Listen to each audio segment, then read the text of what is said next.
KPM. Alright, Assalamualaikum warahmatullahi wabarakatuh. Selamat datang ke RTS Didik TV. Hari ini anda bersama dengan saya, Aiman Sufian. Kita nak belajar subjek pembuatan perabot. Tapi murid-murid sekalian, pastikan kekalkan penjarakan fizikal, pakai pelitup muka dan sentiasa pakai cecair pembasmi kuman agar anda tidak terkena jangkitan wabak COVID-19. Baik, jom murid-murid kita saksikan siapakah guru yang akan mengajar kita pada hari ini. Jom kita saksikan.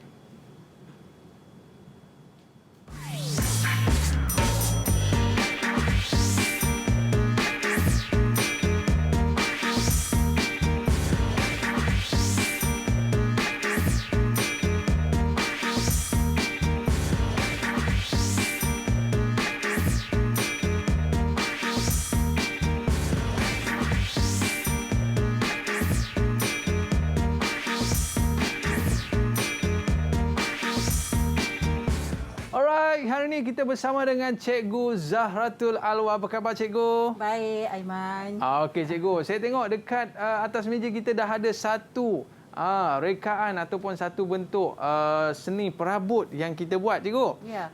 Dan mungkin hari ini Cikgu akan terangkan bagaimanakah subjek pembuatan perabot. Tapi sebelum Cikgu, apa kata kita buat SOP terlebih dahulu? Okey, boleh. Silakan Cikgu. Kita kenakan cecair pembasmi kuman.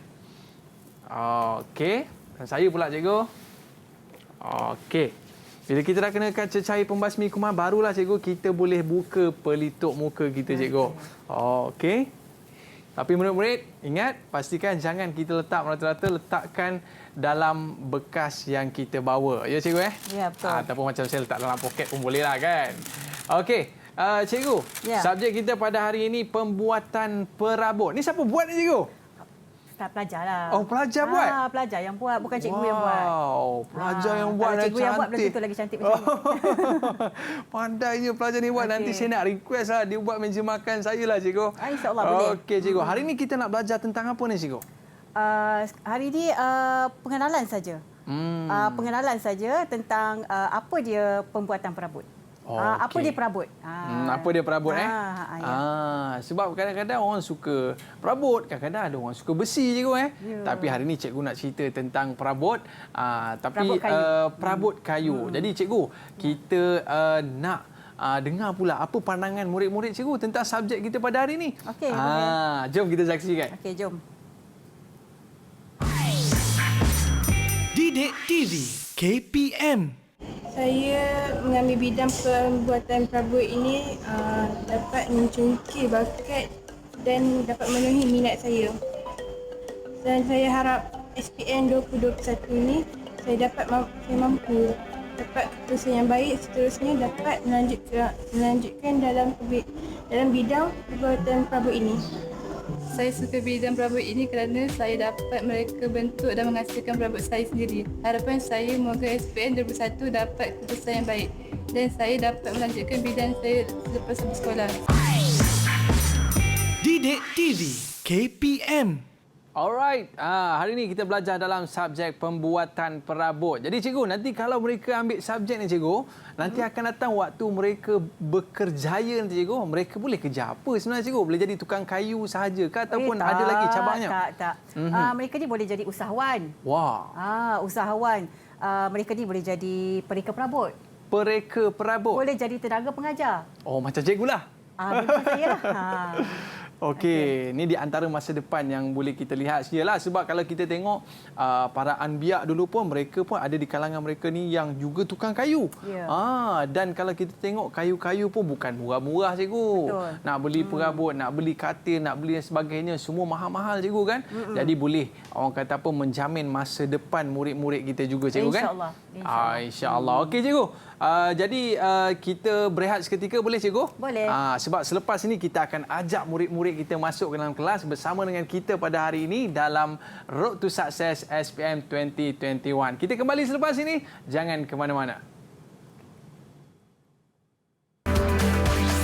Didik TV KPM.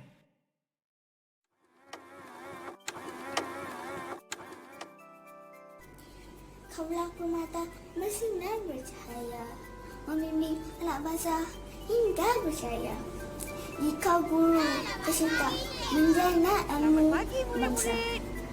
Mendidik kami tanpa rasa jenuh. Mengajar membaca, menulis dan mengira sehingga kami kenal erti dunia. Terima kasih cikguku.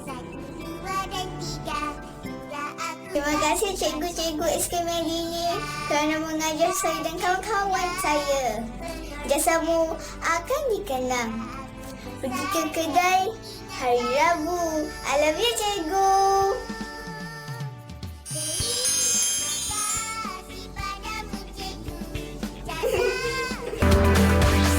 Didik TV KPM.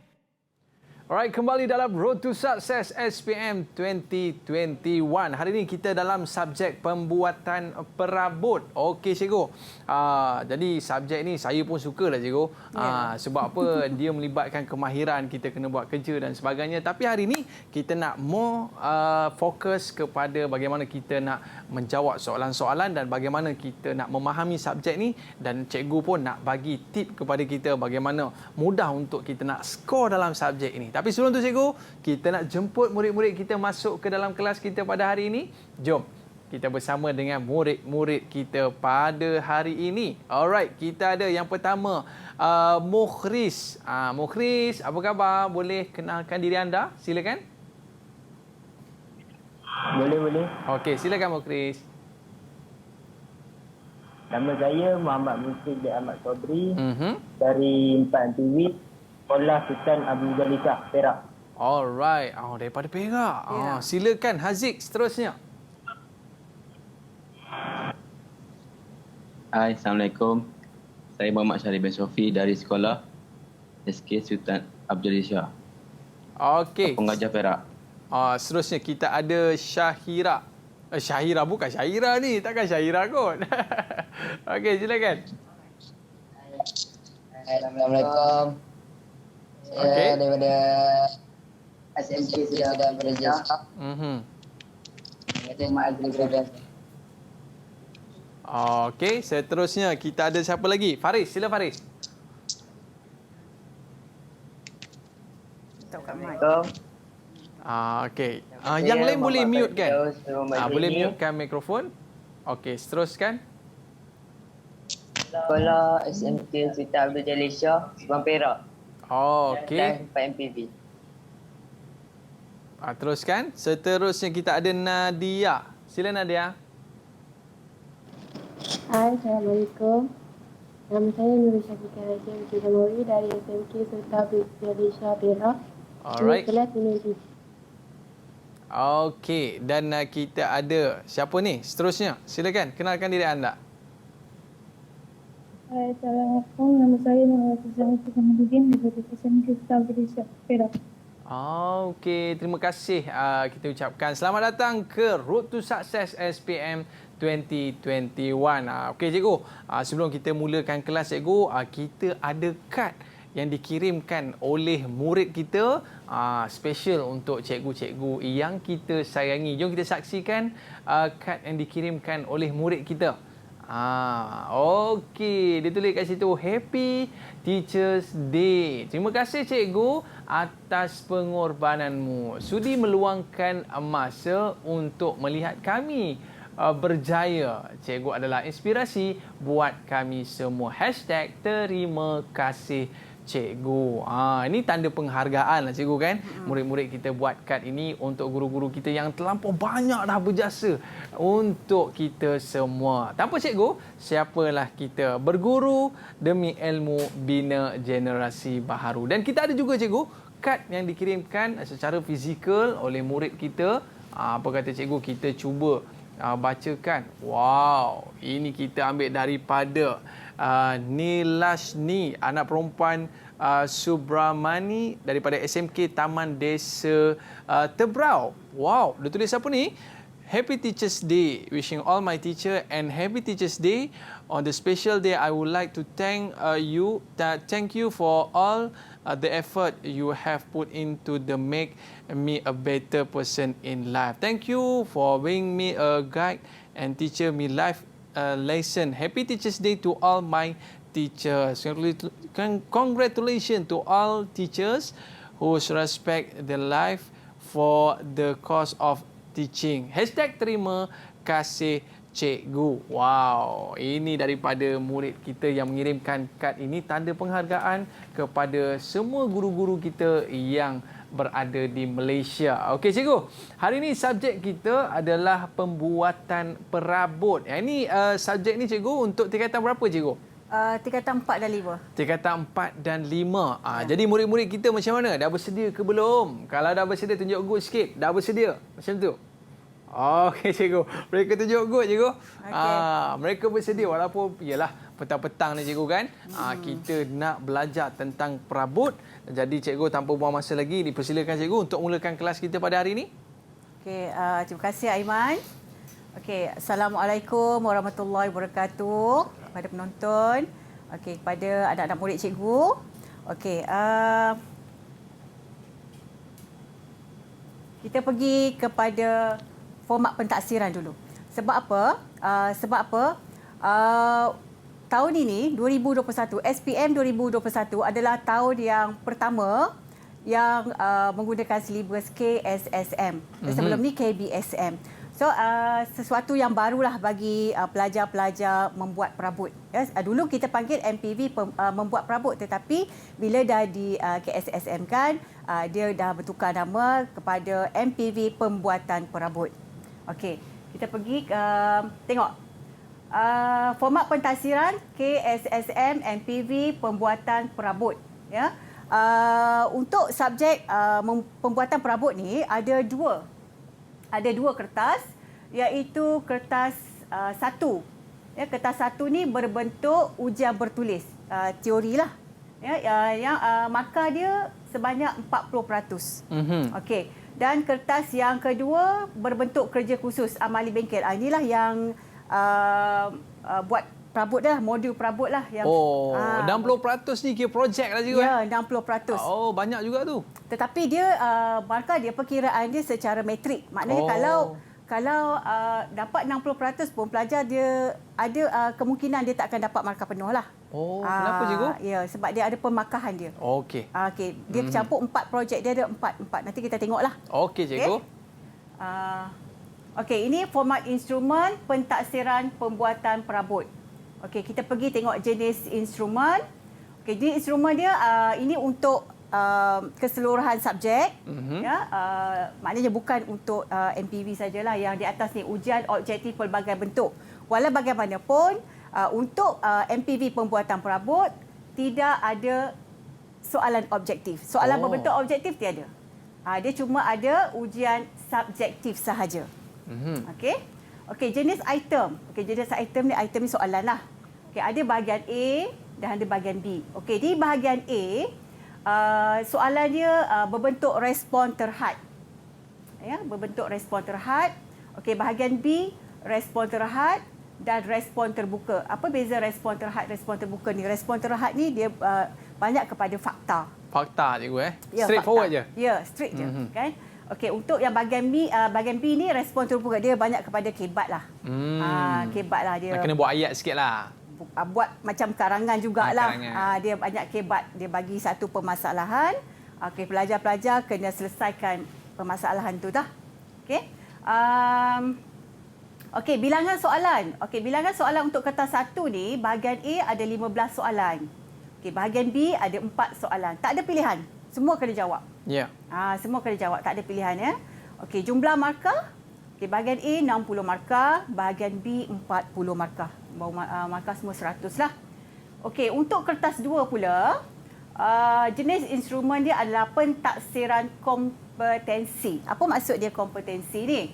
Okey, kompetensi ni maksud dia markah diberi berdasarkan kepada kemahiran pelajar itu sendiri, kebolehan pelajar itu sendiri dalam mereka perabot dan membina perabot itu sendiri. Ya, kompetensi. Selagi dia tak kompeten, selagi tu cikgu akan suruh ulanglah sampai dia betulkan yang mana yang salah dan sampai boleh cikgu puas hati dan bagi markah yang tinggi. Dia kalau amali ni satu-satunya kertas yang boleh cikgu tolong lah. Oh. Cikgu tolong lah. So selagi tak memenuhi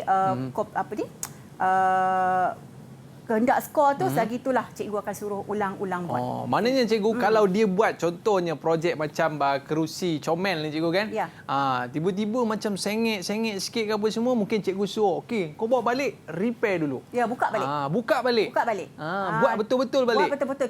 Kita buat perabot sampai boleh guna. Sampai boleh guna. Bukan kita buat perabot sekadar untuk letak di atas meja orang tengok tak. Kalau macam kursi boleh guna kursi. Kalau macam ni cikgu bagi berapa markah ni cikgu? Ini antara yang kemas lah. Kita tengok daripada dia punya ukuran dia. Ini boleh dapat markah penuh lah. Markah penuh cikgu Maknanya boleh jual lah cikgu Boleh. Kalau sampai boleh jual tu maknanya okey lah tu. Maknanya okey lah. Memang sebab kita selalunya pelajar-pelajar MPV pembuatan perabot ni kadang-kadang permintaan cikgu-cikgu sekolah tu sendiri. Oh, macam tu. Kadang-kadang kita dah selepas keputusan keluar 6 bulan lepas tu boleh boleh dijual. Jadi income jugalah untuk subjek lah juga. Bagus cikgu. Income lah nak beli skru ke paku ke kan. Boleh jadi income lah kan. Yelah untuk kita kumpul balik duit-duit tu untuk kita beli peralatan cikgu kan? Ya. Okey cikgu. Okey. Jenis item adalah tugasan modul. Nanti kita untuk slide seterusnya saya akan tunjukkan berapa jenis modul untuk tingkatan 4 dan tingkatan 5. Berapa jenis modul kat situ. Apa dia modul tu? Inilah perabot tu lah. Okay. Kita panggil modul. Okey, bilangan soalan. Bilangan soalan maksudnya berapa jenis modul yang perlu pelajar buat adalah 7.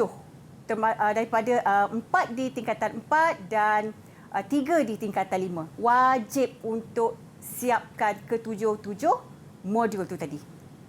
Ya. Kalau tidak, mereka ni untuk tingkatan 4 wajib menyiapkan 4 projek tu tadi, 4 modul untuk melayakkan mereka didaftarkan SPM. Kalau tak siap tak boleh daftar ya. Alamak. Ya, tak boleh daftar. So kita akan selalunya cikgu akan push lah. Okey, cikgu akan push lah ya. Okey, jumlah markah 100. So macam mana perkiraan kedua-dua kertas dicampur tu adalah urusan lembaga peperiksaan Malaysia. Baik cikgu. Okey. Okey, seterusnya. Ini dia ya, instrumen pentaksiran pembuatan perabot. Maksud dia pelajar-pelajar sepanjang tingkatan 4, tingkatan 5 ni, okey, pelajar-pelajar akan belajar benda ni lah. Okey, untuk modul pembelajaran, apa beza modul pembelajaran dengan modul pentaksiran? Okey, untuk modul pembelajaran, pelajar-pelajar wajib semua belajar. Dia tak boleh pilih-pilih, tajuk ni susah, tak boleh nak baca, tak boleh nak belajar, tak ada. Cikgu akan ajar ke semua. Dia ada 8. Untuk modul pembelajaran ni ada 8 tajuk ya. Ada 8 tajuk. Okey. Modul pentaksiran pula, modul pentaksiran ni adalah kerja amali. Modul yang pelajar-pelajar kena siapkan. Maknanya bukan semua modul ataupun bab yang perlu ada projek, tak perlu. Ada bab-bab yang tak perlu ada projek. Okey, contoh kita tengoklah. Okey, modul pembelajaran pengenalan pembuatan perabot, bahan, alatan mesin, lukisan produk, rekaan bentuk perabot, asas pembuatan perabot, kemasan, ya, perabot kreatif, itu semua kena belajar. Tak ada pilihan. Kalau dia minat melukis je cikgu. Tak boleh lah. Dia kena belajar semua juga. Kena belajar semua juga, kan? Okey cikgu. Okey, untuk yang modul pentaksiran ni, okey. Untuk modul 1, kita panggil modul, kita tak panggil bab ya. Dalam subjek ni kita tak panggil bab, kita panggil modul. Okey, modul 1 pengenalan pembuatan perabot. Tetapi untuk modul pentaksiran dia tiada. Ya, tiada modul pentaksiran. Maknanya tak ada penilaian di situ. Okey, untuk yang modul pembelajaran yang kedua, bahan, alatan dan mesin. Modul pentaksiran dia ada projek dia lah yang seperti di depan ni. Ini kita yang kecil itu kita PP01. Ini maknanya pelajar buat modul tu sekadar untuk melatih pelajar-pelajar ni menggunakan alatan tangan dan mesin. Okey cikgu. Kita pakai mesin lah, kita tak banyak pakai mesin daripada alatan tangan. Kalau macam ni sekejap je buat, 1 hari pelajar dah boleh buat dah. Sehari je boleh buat cikgu? Kalau betul-betul mahir lah sekali. Sebab saya nak order lah nanti cikgu. Boleh. Okey. Sama juga dengan PP02 ada juga dia punya pentaksiran penilaian. Ada diambil markah untuk dimasuk campurkan dalam SPM nanti. Okey. Okey. Reka bentuk perabot. Okey, ini empat ni adalah pelajar-pelajar tingkatan 4 akan belajar. Yang empat ni kan? 1, 2, 3, 4 modul, keempat-empat modul ni. Okey, yang ini modul ke-5, ke-6, ke-7, ke-8 ni adalah di tingkatan 5. Tingkatan 5. Tingkatan 5 tu ada 3 je lah. 3. Nampak sikit. Tapi kan selalunya modul daripada tingkatan 4, tingkatan 5, tingkatan 5 ni lagi mencabar sikit. Bukan susah, mencabar sikit lah. Mencabar sikit. Kalau ini macam tingkatan 4, mudah ya. Macam meja kecil ni, kerusi kecil ni, mudah je. Tapi kalau yang tingkatan 5 punya, penyediaan template apa seperti, dia ada laci, dia ada pintu. Itu semua akan nak asas skill pelajar lah. Cikgu, dia tulis kemasan kat situ, cikgu. Ya. Kemasan ni termasuk ke yang kita nak kena cat apa semua tu, cikgu? Ya. Tapi kemasan ni bukan dia kerja-kerja penyediaan kemasan ni daripada kita melicinkan kayu. Licinkan kayu. Itu untuk form 5 punya subjek, cikgu? Form 5, tapi kita dah daripada form 4 dah saya dah semua buat lah. Okey, cikgu. Okey. Okey, yang untuk kemasan, tak ada pentaksiran. Tak ada pentaksiran. Tak ada. Just belajar teori saja. Teori, ya. Apa guna untuk teori? Untuk nak jawab dalam peperiksaan bertulis SPM tu nanti. Okey, cikgu. Okey. Itu sajalah untuk yang pentaksiran ni. Okey. Tadi cikgu kata murid-murid banyak menggunakan mesin, cikgu, berbanding dengan alatan tangan. Ada tak kita belajar tentang keselamatan, cikgu? Ada. SOP. Itu dalam modul kedua. Modul kedua, cikgu. Modul kedua, bahan, alatan dan mesin. Itu semua kita belajar. Kita akan ajar tentang penyelenggaraan alatan dan mesin tu. Penting, cikgu, Penting. Okey, cikgu. Okey. Boleh kita teruskan lagi? Okey, teruskan lagi. Okey. Okey, ini barulah pengenalan untuk tajuk kita pada hari ini, iaitu pengenalan kepada pembuatan perabot. Itu adalah modul 1. Okey. Okey, modul 1 ni lebih kepada teori lah. Yang kita tengok tadi dalam pentaksiran tiada. Tak ada projek yang perlu pelajar buat, cuma dia belajar secara teori. Iaitu standard kandungan dia, murid dapat mengenal pasti kepelbagaian industri perabot. Murid dapat menerangkan evolusi industri perabot. Murid dapat menyenaraikan peluang kerjaya dan menggambarkan profil kerjaya dalam industri perabot. Murid dapat mengenal pasti pengurusan dan keselamatan bengkel. Keselamatan bengkel itu nantilah masuk dalam keselamatan alatan lah. Lepas tu menerangkan organisasi bengkel. Baik, cikgu. Ini maknanya pengenalan kepada pembuatan perabot, cikgu. Ini standard yang pelajar kena belajar dalam modul 1 lah. Okey, cikgu. Seronok, cikgu, bila cikgu cakap pasal peluang kerjaya tu, cikgu. Itu yang penting tu. Sebab yelah, kat luar sana kan mencabar, cikgu. Kerja pun, nak kerja apa pun kadang-kadang susah. Jadi bila kita ada kemahiran ni, cikgu, bukan setakat kita boleh bekerja jadi seperti cikgu kan, ataupun kita boleh juga membuat perniagaan tu sendiri kan. Ya, betul. Okey, cikgu. Boleh kita teruskan, cikgu? Okey.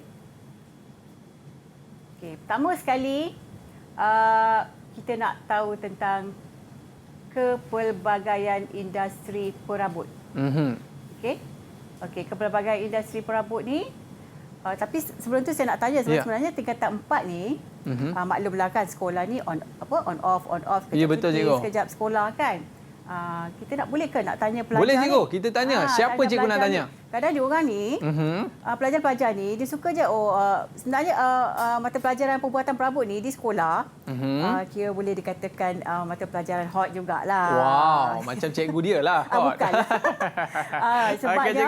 Sebabnya kan, sebelum kita promosi tentang, kita ada sesi promosi subjek-subjek elektif kita di sekolah untuk mengikut orientasi. Bila sebelum tu memang pelajar tak berminat untuk tak mengenali apa dia perabot ni, pelajar tak berminat. Tetapi bila kita dah promotekan, buat promosi tentang subjek ni, barulah pelajar-pelajar nampak, barulah pula berebut nak masuk. Berebut nak masuk? Nak kena tapis lagi kan. Tapi untuk tingkatan 4 ni saya ambil semua lelaki lah. Kalau macam saya nak masuk lah cikgu. Ada kosong lagi tak? Dah penuh dah. Dah penuh dah? Sebab dia ada bilangan je, sebab je kita maklumlah peralatan, mesin kan terhad. Yelah, betul lah cikgu. Tak boleh Okey cikgu. Sebelum cikgu nak tanya murid-murid cikgu, apa kata kita berehat seketika? Okey murid-murid, jangan ke mana-mana. Selepas ini kita akan bertemu lagi dalam Road to Success SPM 2021. Kembali selepas ini. Didik TV KPM. Didik TV KPM. Alright, kembali dalam Road to Success SPM 2021. Okey cikgu, saya pun akan berebut-rebut je. Kalau saya jadi murid pun saya akan berebut nak ambil subjek ni cikgu. Sebab apa cikgu? Nanti bila ada rumah nanti tak payah beli dah meja cikgu. Sepatutnya. Boleh buat sendiri. Boleh buat sendiri. Tapi yang paling penting kita kena buat dengan kualiti lah kan. Macam cikgu tunjuk ni, cikgu bawa ni buat dengan kemas, cantik kan. Bila ada kat rumah ni mesti comel. Cikgu kan? Okey cikgu, cikgu ada nak tanya kepada murid-murid kita kan cikgu? Ada. Silakan. Okey, sebelum kita pergi kepada seterusnya lah. Saya nak tanya pelajar-pelajar ni apa dia perabot sebenarnya. Kan, perabot ni apa? Apa dia perabot? Okey, cikgu nak tanya siapa cikgu? Saya nak tanya Mukris. Mukris. Mukris, apa yang dimasukkan dengan perabot Mukris? Perabot ni apa? Apa masuk perabot ni Mukris? Perabot ni dia macam kerusi, meja dan lamari. Okey, contoh-contoh dah mana. Itu contoh dia cikgu Contoh dia. Okey. Okey, betul lah tu. Kadang-kadang kita ada juga kita tanya pelajar perabot tu apa kan? Dia tak tahu. Sebenarnya perabot ni apa saja yang memenuhi ruang sesuatu yang inilah rumah kita ke bangunan ke, itu kita panggil perabot. Walaupun ni meja ni cikgu? Perabot. Oh, perabot juga. Cuma perabot walaupun dia plastik ke apa. Satu kata ada je objek yang boleh berfungsi menyenangkan manusia, itu kita panggil perabot. Termasuk kursi saya cikgu walaupun dia buat daripada besi kan. Okey, kita pergi kepada kepelbagaian industri perabot. Okey, maksud dia perabot ni, industri perabot ni ada berapa jenis? Ada 3 lah. Pelajar-pelajar ada 3 Ada 3, iaitu industri perabot kecil dan sederhana. Okey, nanti kita pergi tengok satu-satu. Cuba saya nak terangkan dulu apa dia industri perabot ni industri perabot import dan ekspor, dan yang jenis yang ketiga industri perabot vendor. Okey. Okey, industri kecil dan sederhana. Industri perabot kecil dan sederhana. Okey, industri ini memenuhi keperluan dan kehendak pengguna bagi kegunaan setempat atau peruncitan. Maknanya kecil-kecilan. Peruncitan ni runcit kan? Dia macam kecil-kecilan. Maksud dia ada permintaan baru dibuat. Maknanya ada order cikgu, ada order baru buat. Buat kecil-kecilan lah cikgu. Buat kecil-kecilan tu sebab kita pun industri kecil dan sederhana kan? Nanti kita tengok contoh. Apa dia contoh industri kecil dan sederhana? Okey, bahan yang digunakan akan mengikut kehendak pelanggan atau trend semasa. Bahan pun ada trend. Bukan baju je ada trend. Perabot pun ada trend juga. Ada.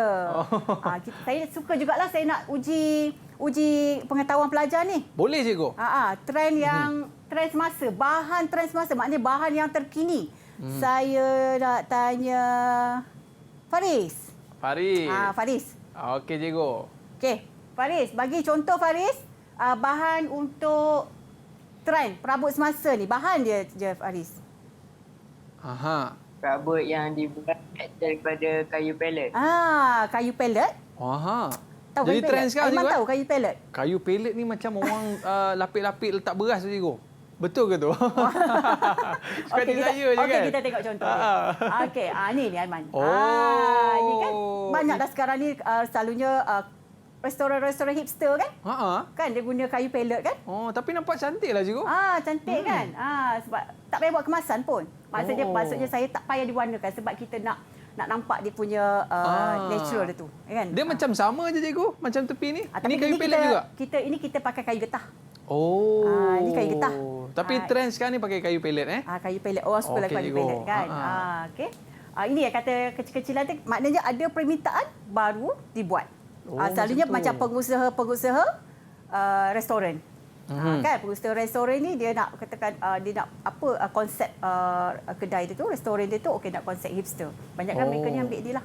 Oh, betul cikgu. Nampak klasik macam tu nampak kan. klasik kan. Tapi kualiti macam mana cikgu? Kualiti kuat. Kuat Selalunya yang cantik kayu dia pellet ni cikgu, pine lah. Pellet pine lah yang cantiknya. Pellet pine. Pellet pine. Pine kayu import kan tak ada kat Malaysia. Pokok tak pine tak ada ada kan? Kan? Okey. Lepas tu contoh yang lain kabinet. Kabinet. Kabinet dapur. Maksudnya ada permintaan baru buat. Itu yang kata pengusaha perabot kecil-kecilan sederhana ni tadi. Dia ada cikgu. Maknanya mengikut saiz ataupun mengikut ukuran. Dia tak boleh nak buat siap-siap ni kan. Siap-siap perabot yang kabinet dapur ni buat siap-siap tapi tu nak pergi nak pasal-pasal tak muat cikgu. Tak muat kan. Dia kena ukur dulu. Ikut mana kehendak pelanggan. Okey cikgu. Okey. Industri perabot import ekspor lah ya. Selalunya perabot dalam industri import dan ekspor ni dihasilkan dalam kuantiti yang besar. Kuantiti besar lah, saiz besar, kuantiti banyak. Perabot yang dihasilkan mengikut pattern yang diminta pelanggan. Kualiti perabot juga amat ditekankan. Selalunya perabot-perabot yang terdapat di dalam kapal. Kapal kapal persiaran kan, ada perabot dalam tu kan. Ada katil, ada meja makan. Itu kita panggil selalunya bahan-bahan tu yang diimport daripada luar negara lah. Okey cikgu. Kualiti kita nak tanya murid kita sikit lah cikgu. Nak bagi diorang senyum sikit. Cikgu ada apa nak tanya tak kepada murid kita? Okey. Untuk next ni bawa ada soalan. Next ada soalan cikgu Okey, kita tanya soalan kepada mereka cikgu. Ni bawa dia ni. Okey. Untuk industri perabot yang ketiga, yang terakhir iaitu industri perabot vendor. Apa dia perabot vendor? Industri perabot vendor ni adalah tu apa cikgu? Industri perabot vendor merupakan pengeluaran perabot besar untuk sesuatu agensi yang inginkan keseragaman. Sama je semua? Semua sama. Dia ada ikut agensi. Okey, kita nak tanya Azril lah. Tanya Azril. Okey, silakan. Okey, Azril. Bagi saya contoh agensi yang macam mana tu yang selalunya nakkan keseragaman perabot ni? Sekolah. Ya? Sekolah. Lagi? Pejabat. Okey, dekat sikit ni. Okey, dekatkan sikit mikrofon. Pejabat. Okey, sekolah apa yang perabot yang memerlukan keseragaman? Meja murid. Meja murid. Okey, kursi murid. Lagi? Kalau untuk pejabat tu? Bilik. Contoh je, bagi contoh je. Bilik pekerja, kursi pekerja. Kursi pekerja, meja pekerja. Mana nak keseragaman. Okey. Kan dia tu sebab setiap selalunya macam kursi sekolah tu sekarang ni dah pun ada macam-macam bentuk juga. Macam-macam pattern je tu. Pattern ada. Ada ikut kehendak pelanggan tu lah. Ini biasanya dalam jumlah yang banyak lah cikgu Ya. Vendor tu maksudnya seragam lah. Seragam. Seragam. Okey. Kita pergi kepada evolusi industri perabot. Apa yang dimaksudkan dengan evolusi? Ya, saya nak tanya jugalah pelajar. Pernah dengar perkataan evolusi ni? Rafiza? Saya tanya Nadia dulu. Nadia dulu. Nadia dulu. Nadia. Sebab dia tak senyum tadi. Kita nak bagi dia senyum sikit. Okey, Nadia. Okey, Nadia. Okey, apa yang dimaksudkan dengan evolusi, Nadia? Evolusi itu perubahan.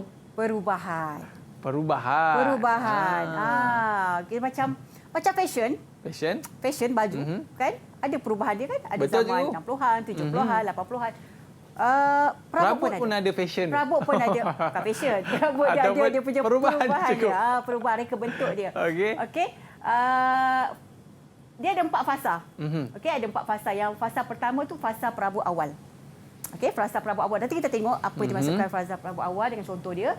Okey, fasa yang kedua adalah fasa perabot tradisi. Okey, fasa perabot tradisi, fasa perabot moden dan fasa perabot contemporary. Dengar sedap kan? Okey. Ini dia. Fasa perabot awal. Ni awal-awal dulu juga. Awal-awal dulu ni. Oh. Manusia dah cipta dah perabot ni.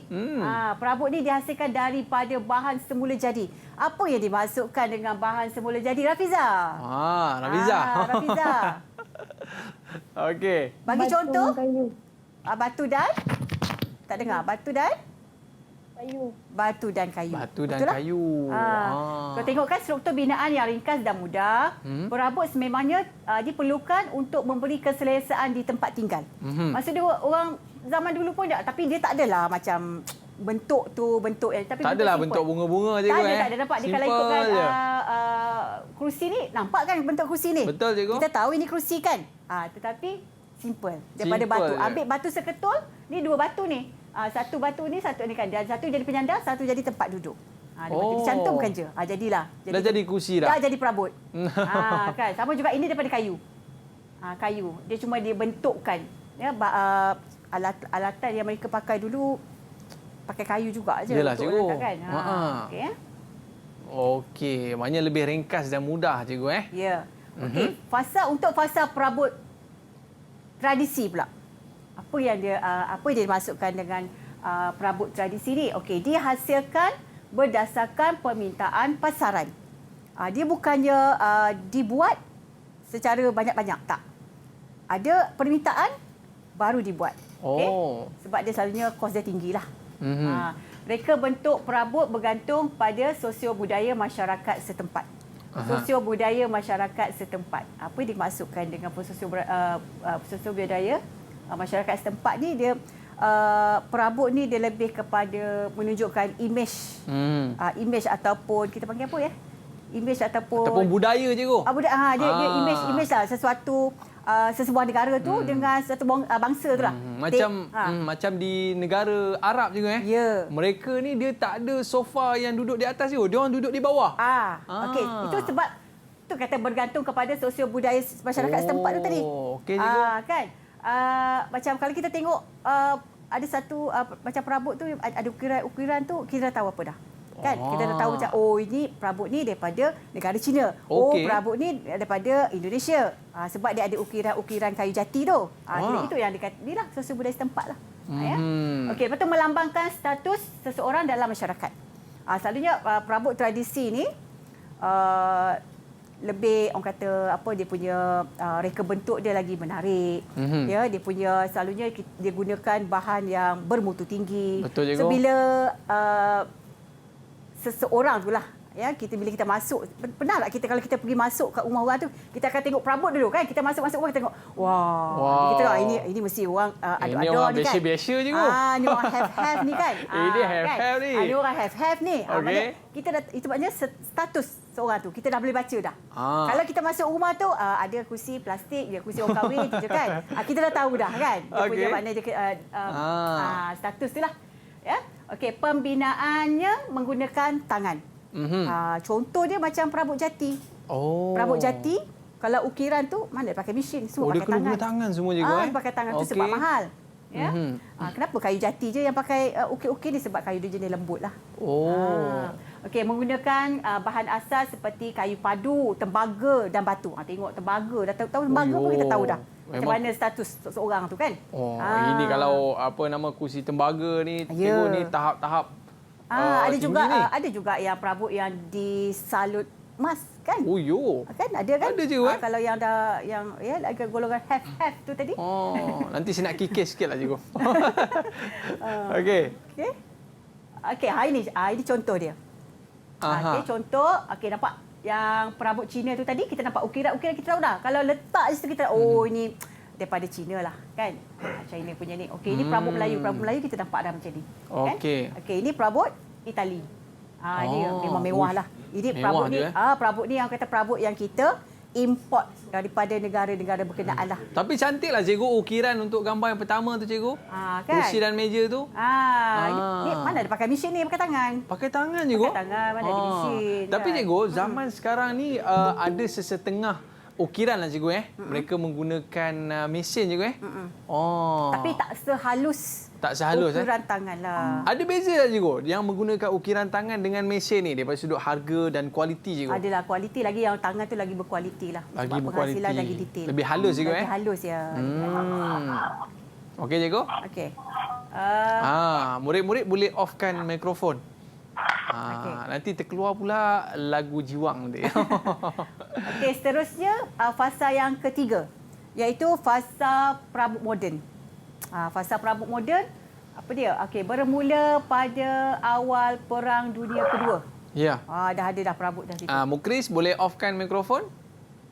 Okey, cikgu. Okey, lepas tu bahan penghasilan perabot ini sangat berbeza dengan perabot tradisi. Kalau tengoklah, kalau dari segi perbezaan tu dari segi apa? Dari segi bahan. Kalau tradisi, bahan yang digunakan daripada apa? Saya nak tanya Syaril. Okey, Syaril. Syaril? Okey, perabot tradisi tadi Syaril, kita guna bahan daripada bahan apa Syaril? Ya, saya. Ya, saya jawab Syaril. Ya, saya. Okey, saya ulang balik. Perabot tradisi tadi, kita gunakan bahan apa? Bahan daripada apa? Perabot tradisi tadi. Kayu jati. Kayu. Okey, selain daripada tu? Malaysia. Okey. Daripada apa? Syaril? Okey, daripada apa? Daripada term? Daripada apa? Term? Tembaga. Daripada tembaga. Okey. Itu tradisi. Dia nervous. Ada buat juga Okey. Okey. Tetapi fasa perabot moden ni, bahan dia masa ni dah banyak dah.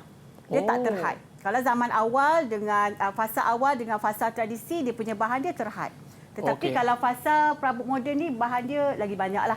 Ya, nanti kita akan tengok slide seterusnya nantilah. Okey, penghasilan secara pukal telah dijalankan semasa fasa ini.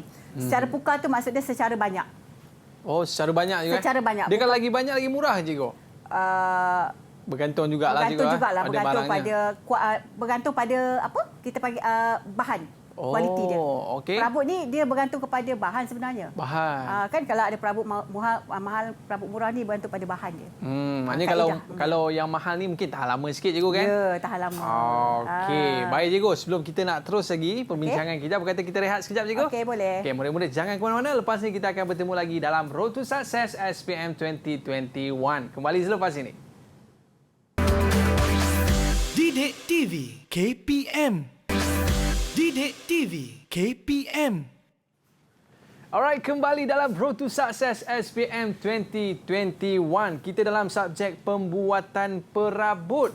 Okey cikgu, murid-murid kita pun dah makin senyum dah sekarang cikgu. Sebab siapa tak senyum kita tanya soalan. Boleh cikgu? Boleh. Okey, tadi kita dah cerita pasal fasa perabot moden. Tapi cikgu, makin maju, makin moden, makin simple perabot kita cikgu. Ya. Betul juga? Sebab dia nak dia lebih kepada teknologi hijau lah. Dia lebih macam nak melestarikan dia lah. Kan?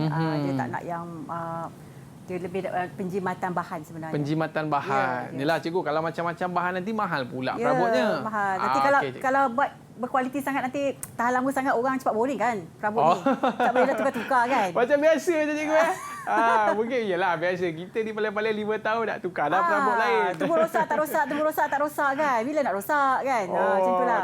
Itu saya lah, tempat saya lah. Okey cikgu, seterusnya cikgu. Okey.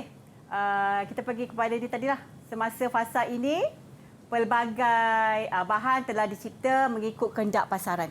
Bahan dah banyak bahan dia. Kita tengok apa bahan dia.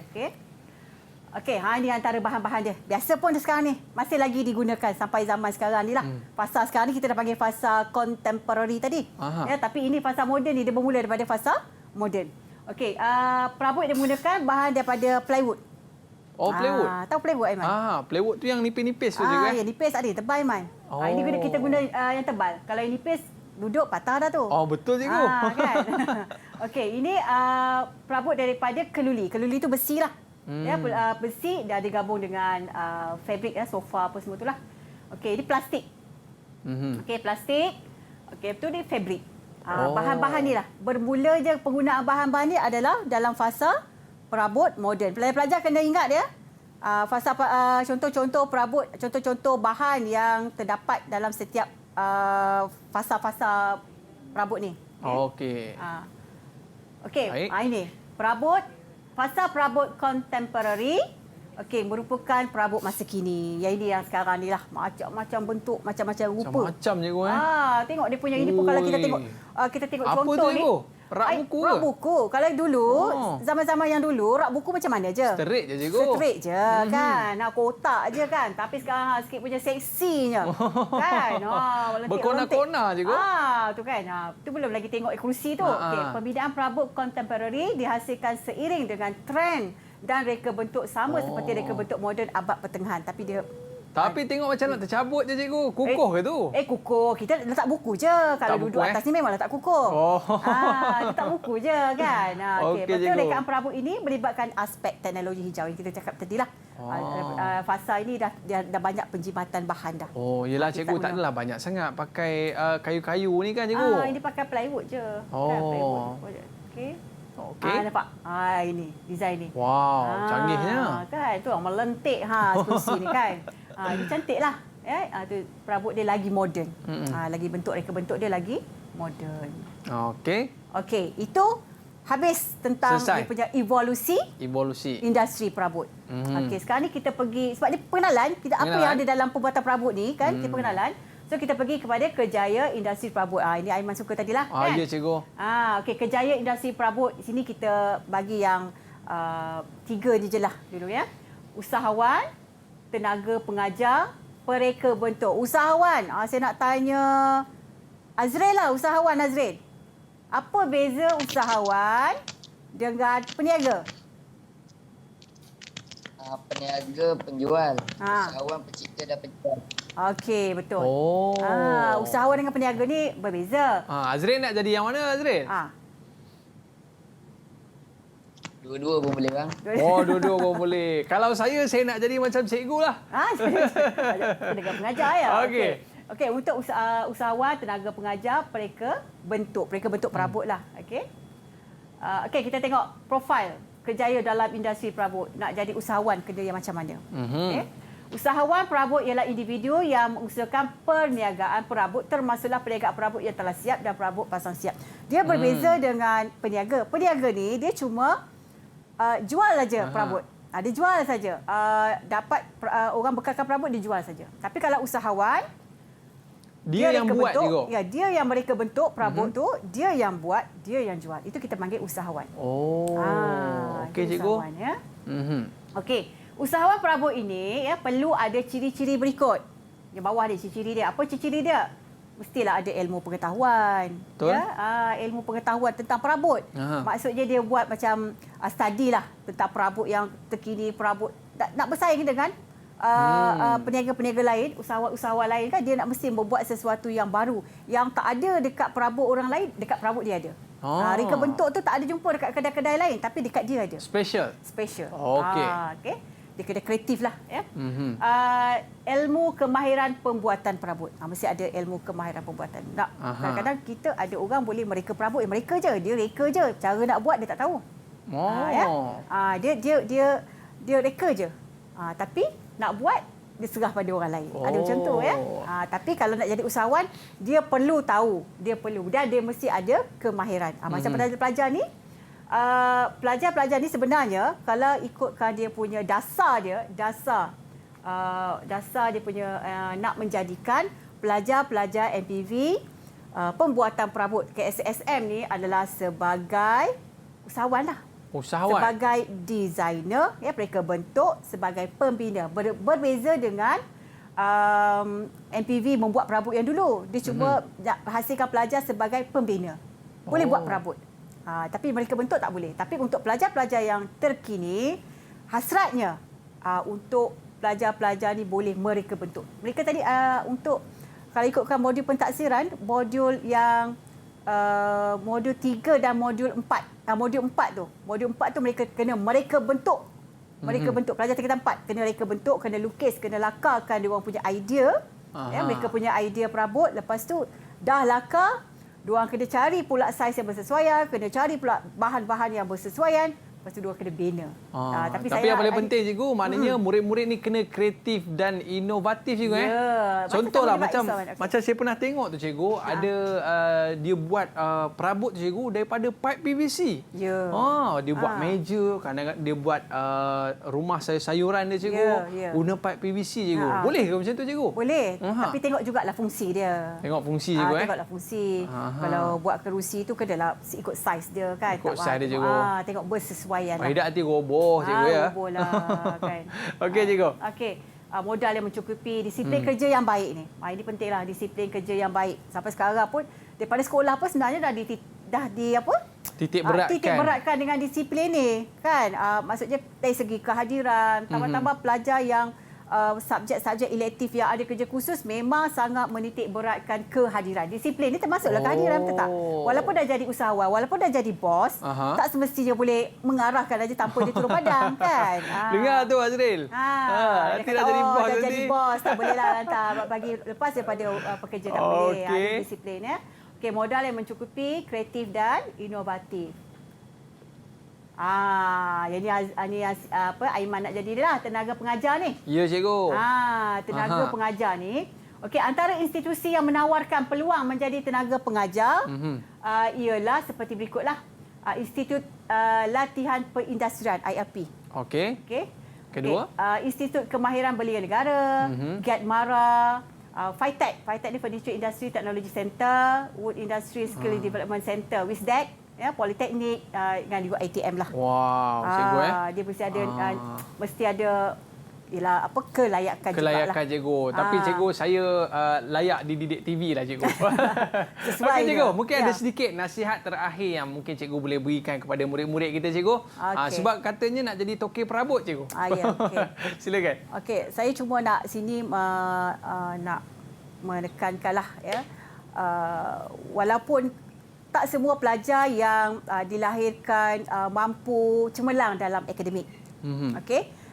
Pelajar yang tak berapa cemerlang dalam akademik, pelajar-pelajar ni sebenarnya banyak pilihan lain. Ya, antaranya boleh melanjutkan pelajaran dalam kemahiran, apa saja kemahiran. Saya selalu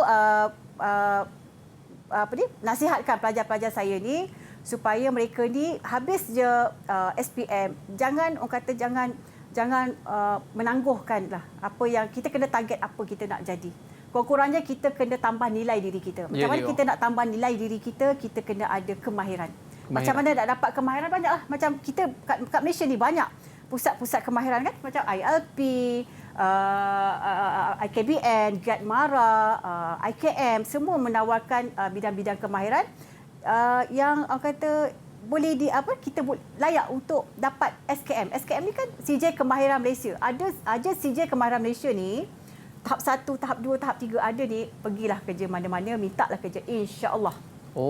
Insya-Allah cerah masa depan. Saya selalu pesan. Ya cikgu saya selalu pesan anak-anak murid saya ni habis je SPM, tak semestinya belajar bidang perabot nak cari perabot, tak. Ya, cari kursus-kursus yang boleh menambah nilai diri. Menambah nilai. Maknanya kalau kita minta kerja, apa kemahiran yang kamu ada? Kita sekarang tambah peluang kerja lagi susah kan? Yalah cikgu. Tu kita kena mahirkan diri kita. Apa kemahiran? Nilai tambah tu cikgu. Ya, tapi mereka ni macam pelajar-pelajar MPV, tak kiralah pelajar MPV subjek apa. Kan MPV banyak kan? Macam pelajar vocational banyak. Tak kiralah subjek apa. Macam mereka ni dah untung. Okey, dalam peringkat tingkatan 4, tingkatan 5 SPM, mereka ni dah ada kemahiran membuat perabot satu. Mereka ada CJ nanti ya. Ada CJ khas untuk ni. Okey, selepas itu bila habis je SPM, carilah peluang. Paling kurang pun dekat pusat GAT kan? Pusat GAT MARA tu, ambillah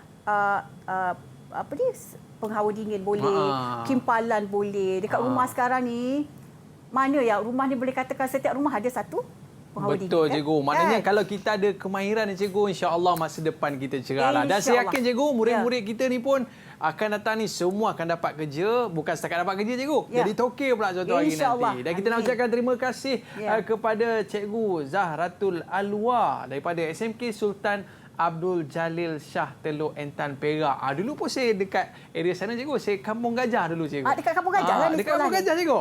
Okey. Dan terima Ah. kasih kepada murid-murid kita yang bersama dengan kita pada hari ini. Dan kita dah berada di akhir siaran. Beri lambaian kasih sayang anda sikit. Lambai sikit. Okey, terima kasih semua. Kita jumpa lagi dalam Road to Success SPM 2021. Bye-bye. Assalamualaikum warahmatullahi wabarakatuh. Didik TV KPM. Mengharapkan anak saya dapat membuat yang terbaik dalam peperiksaan SPM nanti.